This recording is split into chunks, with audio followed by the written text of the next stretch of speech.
আগামী 5 বছর হবে ভোলার উন্নয়নের 5 বছর ইনশাল্লাহ। কোনো দুঃশাসন থাকবে না, কোনো চাঁদাবাজি থাকবে না, কোনো ধরনের ঘুষ দুর্নীতি কোনো কিছু থাকবে না। শুধু আপনাদের আস্থায় আমি থাকতে চাই, আর কিছুই না।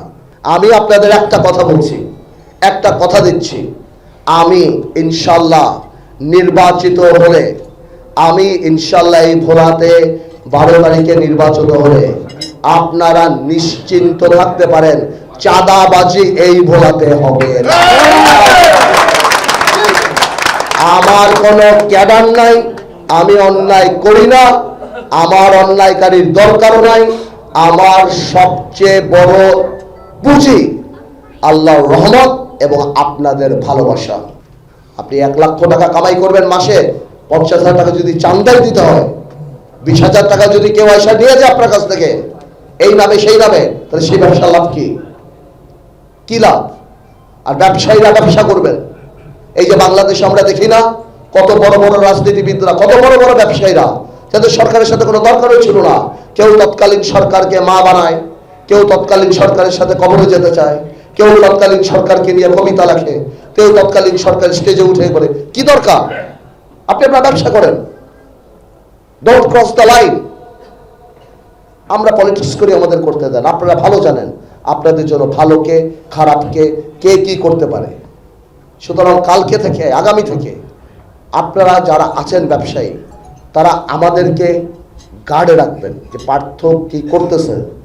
একটা গোষ্ঠীর কথা যারা ছিল, যারা করেছেন, আমি জিজ্ঞেস করতে চাই, ওই 17 বছর শুনতাম এত শত শত কোটি টাকা, তার আজকে কোথায়? ওয়ার আর দে? আগামী থেকে তারা কোনোদিন আসতে পারবে? আসলে কি সম্মান পাবে?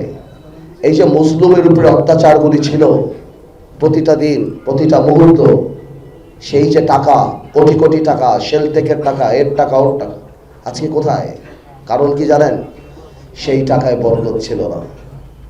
বরকত ছিল না বলেই সেই টাকা শান্তি নিয়ে আসে নাই। কোনো ধরনের অত্যাচার জানি ব্যবসায়িক কমিউনিটির উপর না হয়, এবং সেই ব্যাপারে আমরা সবাই সোচ্চার থাকবো ইনশাআল্লাহ। আরেকটা জিনিসও মাথায় রাখতে হবে, আপনারা বলেন ভোলায় কলকারখানা প্রতিষ্ঠা করা, এই সামাজিক আন্দোলন আমাদের রাখতে হবে যাতে 30,000 টাকার জমি 3 লাখ টাকা শতাংশ না হয়। বড় কোনো কোম্পানি আসলেই যাতে 30,000 টাকার জমি 3 লাখ টাকা শতাংশ না হয়, সেই ব্যাপারেও আমাদের মাথায় রাখতে হবে। আমরা অনেকে এটা স্মরণ রাখি না যে এই কারণে অনেক বড় ব্যবসায়ীরা কিন্তু এখানে আসতে চায় না। এই জিনিস আমাদের মাথায় রাখতে হবে। এবং এই সেতু, এই 17,000 কোটি টাকার সেতু করতে হলে বাংলাদেশের সবচেয়ে বড় বড় বিত্তশালীদের এখানে নিয়ে এসে মিনিমাম 15-20টা ইন্ডাস্ট্রি আগামী 5 বছরে এই ভোলাতে করতে হবে, যাতে অর্থনীতির চাকা সচল থাকে। এবং আপনাদের মতোই তাদেরও একটাই চিন্তা, সেটা হলো নিরাপত্তা।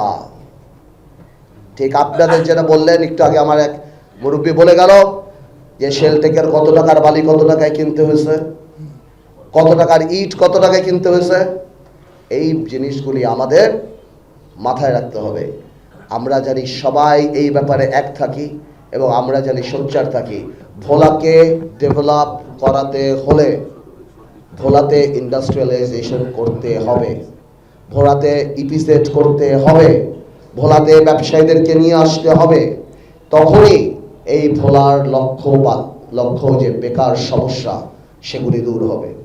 আর আমাদের সবার, এখানে আওয়ামী লীগ, বিএনপি, জাতীয় পার্টি যেই থাকুক, আমাদের সবার একটা ইস্যুতে এক থাকতে হবে যে আগামীতে 5 বছর ইনশাল্লাহ আমরা যদি ক্ষমতায় আসি, আমাদের একটাই লক্ষ্য থাকবে ভোলার মানসম্মত উন্নয়ন।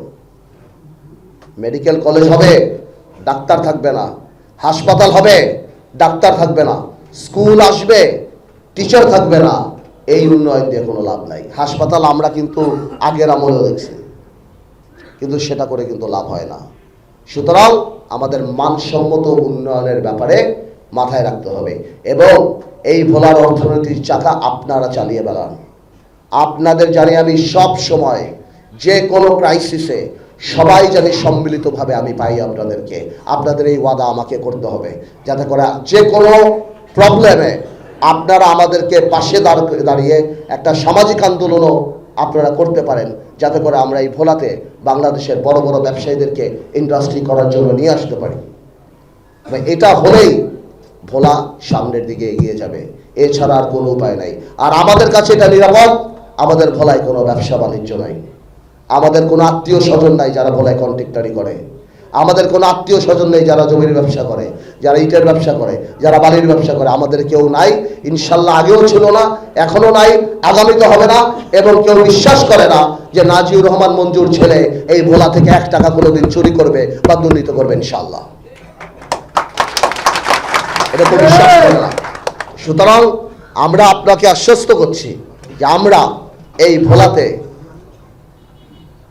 ইপিজেড এর মাধ্যমে ইনশাল্লাহ শিল্পনগরী গড়ে তুলবো ইনশাল্লাহ আমরা। এবং এই ব্রিজের ব্যাপারটা, ভোলা বরিশাল সেতু, যে জিনিসটা আমাদের সম্মানিত বিএনপি চেয়ারপারসন তারেক রহমান সেটা বলে গিয়েছেন বরিশালে, সেই ব্যাপারটাকে আমরা আরম্ভ করে আপনারা জানলে খুশি হবেন। অলরেডি কিন্তু 720 কোটি টাকা যে শিবপুর ভাঙার পিসি, সেটা আমি ওয়াহিদুল স্যারকে, মানে আমাদের যে প্ল্যানিং অ্যাডভাইজার, ওনার পিছিয়ে লেগে থেকে ইনশাল্লাহ এটা এখন পিসিতে পাস হয়ে গিয়েছে, শুধুমাত্র 1 দেখে বাকি আছে। এরকম আরও অনেক প্রজেক্ট আছে। এই যে নদী ভাঙার ব্যাপারটাও রাখতে হবে, সব ব্যাপারগুলি। কারণ আমি যদি কোনো সময় এমপি হই বা আমি যদি সরকারে যাই, শুধুমাত্র একটা কমিউনিটির ব্যাপারটা আমি দেখবো না, আমার সব কিছু ব্যালেন্স করে দেখতে হবে। এবং আমি মনে করি ব্যবসায়িক হিসাবে, এই যে একটু আগে ভাই রাইসুল বলে গেল, আপনাদের অনেক কর্মচারী, অনেকের সাথে আপনারা কানেক্টেড, এই সবাইকে সাথে নিয়েই আমার সাথে আপনাদের থাকতে হবে। এবং 12 তারিখে গরুর গাড়ি মার্কায় আপনারা ভোট দিবেন, শুধুমাত্র নিরাপত্তার জন্য, উন্নয়নের জন্য এবং সামনের দিকে এই যে ভোলার শিক্ষা ব্যবস্থা, আমি চাই সবার আগে এই ভোলাতে একটা প্রাইভেট ইউনিভার্সিটি করার জন্য। আমি অনেক দেখি ছেলেমেয়েরা, স্পেশালি মেয়েরা, তাদের বিয়ে হয়ে যায় ইন্টারমিডিয়েট বা ম্যাট্রিকের পরে, তারা কয়জন পারে ঢাকা সিটিতে আত্মীয় স্বজনের বাড়িতে রেখে একটা প্রাইভেট ইউনিভার্সিটিতে পড়ানোর জন্য। এই ব্যাপারগুলি অত্যন্ত গুরুত্বপূর্ণ। প্রত্যেকটা মেয়ে, প্রত্যেকটা মহিলা, তারা আপনাদের মতো আমাদের অ্যাসেট। আজকে তারা ম্যাট্রিকের পর, ইন্টারমিডিয়েটের পর তারা কোনো সময় কর্মজীবী হওয়ার কথা আর চিন্তা করে না, বিকজ আমরা ওনাদেরকে ওই বেনিফিট দিতে পারি নাই। এই ভোলা থেকে ঢাকায় যে কোনো আত্মীয়র বাড়ি থেকে সেখানে লেখাপড়া করা, আজকে ওই দিন আর নাই, সত্যি কথা বলতে, সাধারণ মানুষের পরিবারের জন্য। সুতরাং আমরা চাই প্রথমে, বিকজ এটার জন্য সরকার লাগবে না, আমরা প্রাইভেট ইউনিভার্সিটি ইনশাল্লাহ পারমিশন দিই। আপনার কি একমত? এটা কি হলে ভালো হয়? এই প্রাইভেট ইউনিভার্সিটি করলে আপনাদের সন্তানরা ভালো জায়গায় লেখাপড়া করতে পারবে, আরও করতে পারবে, সব জায়গা থেকে এখানে আসতে পারবে। তো এরকম অনেক পরিকল্পনা আমাদের আছে। ভোলাকে উন্নয়ন করতে হলে, দেখেন ফ্যাসিস্ট সরকার ফেল করছে কেন? আমি সবসময় বলতাম যে ক্যান্সার পেশেন্টকে লিপস্টিক লাগায় লাভ নাই, কোনো লাভ নাই। আমার উপরে অনেকের রাগ হতো, কেন? কারণ আপনি শুধু পদ্মা সেতু করে বাংলাদেশকে উন্নয়ন করতে পারবেন না, আপনি কয়টা ফ্লাইওভার করে বাংলাদেশ উন্নয়ন করতে পারবে না। এবং এই ভোলাতেও আমি যে কয়দিন গ্রামে গ্রামে ঘুরেছি, এক একজনের এক এক দাবি। একটা মহিলা আমাকে বলছে তার মেয়ের বিয়ে হয় না, কারণ ওই রাস্তা এত খারাপ, তার সম্বন্ধে এসে ফেরত চলে যায়। মারা গেলে লাশ নিয়ে যাওয়া যায় না। তো চিন্তা করেন কত পিছিয়ে আছি আমরা। টিউবওয়েল নাই, মানুষজনের অবস্থা খুবই খারাপ। আমি দেখি এই ভোলার বহুমুখী দাবি আছে, আপনাদেরকে নিয়ে বসে, এবং প্রত্যেকটা ইউনিয়নে আমি একটা উপদেষ্টা কমিটি করতে বলছি সাধারণ মানুষ থেকে, যে ইনশাল্লাহ আল্লাহ যদি চায়, কারণ ওই ইউনিয়নের সেই খবরগুলিও যদি আমাদের কাছে আছে, সেভাবে মিলে সবাইকে নিয়ে আমরা ইনশাল্লাহ ডেভেলপমেন্ট কাজ করব।